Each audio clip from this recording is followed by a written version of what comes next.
السلام علیکم ناظرین، میں ہوں عبدالقیوم آفریدی۔ ناظرین، نیپال کا تباہ کن سیلاب ہمالیہ سے پاکستان تک بڑھتا ہوا موسمیاتی خطرہ، یہ صرف ایک سیلاب نہیں تھا۔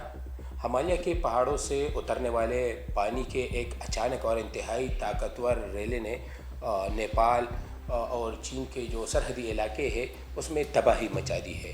کئی مکانات میں پانی اور مٹی کا جو ریلا ہے اتنی شدت سے آیا کہ لوگوں کو سنبھلنے کا موقع ہی نہیں ملا، اور جس طرح کہ آپ نے ویڈیوز میں بھی دیکھا آبادی کو شدید نقصان پہنچا۔ لیکن اصل سوال یہ ہے کہ یہ سیلاب آیا کیوں، اور اس سے بھی اہم سوال پاکستان کو اس واقعے سے کیا سبق حاصل کرنا چاہیے۔ نیپال کے شمال میں بلند ہمالیہ جو علاقے ہیں، جبکہ سرحد کے قریب دوسری جانب چین کا تبتی سطح مرتفع واقع ہے۔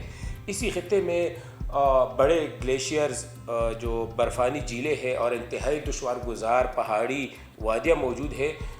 بدھ کے روز یعنی 26 اگست 2026 کو صبح دریائے بوٹیکشی اور تریشولی کے نظام میں اچانک جو ہے ہلچل محسوس ہوئی، انتہائی شدید سیلابی صورتحال پیدا ہوا۔ ابتدائی طور پر جو ہے زلزلے کا شبہ بھی ظاہر کیا گیا، لیکن امریکی جیولوجیکل سروے کے مطابق زلزلے جیسی سرگرمی دراصل لینڈ سلائیڈنگ سے پیدا ہوتی ہے۔ دوسری جانب ماہرین اب بھی واقعے کی حتمی وجہ جاننے کے لیے سیٹلائٹ ڈیٹا کا انتظار کر رہے ہیں، تاہم شواہد ایک خطرناک امکان کی طرف اشارہ کرتے ہیں۔ اگر کوئی برفانی تودہ جھیل میں آ گرے، شدید بارش اور لینڈ سلائیڈنگ ہو یا قدرتی بند کمزور پڑ جائے تو پانی اچانک باہر نکل سکتا ہے۔ اسے glacier lake outburst flood یعنی گلاف بھی کہا جاتا ہے۔ یہ عام سیلاب سے مختلف ہوتا ہے۔ پانی صرف دریا کی سطح نہیں بڑھاتا، بلکہ اپنے ساتھ برف، بڑے پتھر، مٹی، درخت اور اس کے سامنے جو بھی چیزیں آ جاتی ہے اپنے ساتھ بہا کے لے جاتے ہیں۔ اب سوال پاکستان کا ہے۔ نیپال ہم سے ہزاروں کلومیٹر دور ہے، لیکن خطرہ وہی ہے۔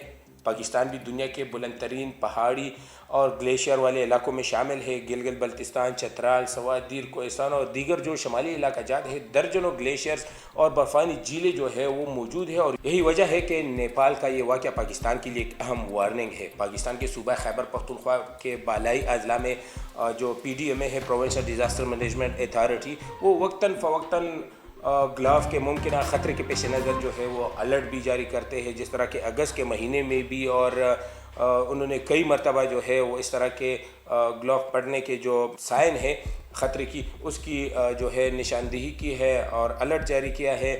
اور اس الرٹ کے مطابق گلیشیئرز کے جو تیزی سے پگھلنے والے برفانی جھیلیں ہیں اس میں پانی کی سطح جو ہے وہ بڑھنے اور اچانک سیلاب خطرے کی نشاندہی کی جاتی ہے۔ ان علاقوں میں چترال، اپر جو سوات ہے، اپر کوہستان ہے، اور اسی طرح منسیرا اور اس کی جو انتظامیہ ہے خصوصاً طور پر اس کی ہدایات بھی جاری کرتے ہیں کہ اس طرح کے جو موسمیاتی تبدیلی جو ہے وہ ایک حقیقت بن چکی ہے، اور یہ خطرہ جو ہے وہ ہمارے سروں کے اوپر جو ہے موجود ہے۔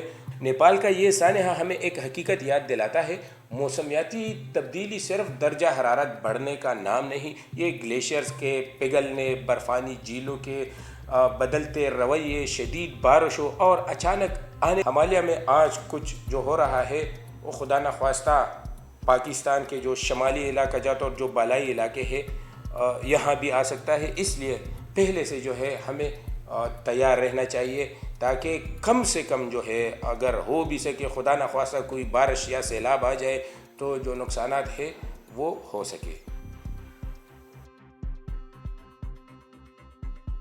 ہمالیہ میں آج کچھ جو ہو رہا ہے وہ خدا نخواستہ پاکستان کے جو شمالی